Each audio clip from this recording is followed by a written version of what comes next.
আমি নিজে বলছি, আমার বুঝ হওয়ার পরে আমি কারো জন্য এতটা কাঁদি নাই। আমি আমার এই নওজোয়ান শহীদ শরীফ উসমান হাদি রাহিমাহুল্লাহ তাআলা, তার জন্য আমার চোখের পানি যেটুকু পড়েছে।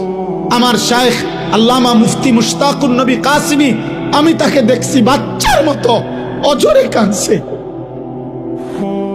একসাথে ভাত খাইতে বসছি, ভাতের থালার সামনে পর্যন্ত হুজুরে দেখছি কাঁদতেছে। কয় মাওলানা, আমি তো ছেলেটারে ভুলতে পারছি না।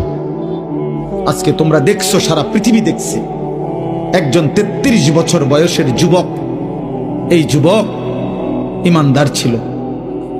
আমার প্রিয় ভাই, আমার কলিজার টুকরা ভাই শহীদ শরীফ উসমান হাদি রাহমাতুল্লাহ আলাই, এই নওজোয়ান ইমানদার নওজোয়ান 5 ওয়াক্ত নামাজ সে পড়ত প্রতিদিন। খোদার কসম, ফজরের নামাজ সে জামাতে পড়ত, ফজরের জন্য বন্ধুদেরকে ডাকতো।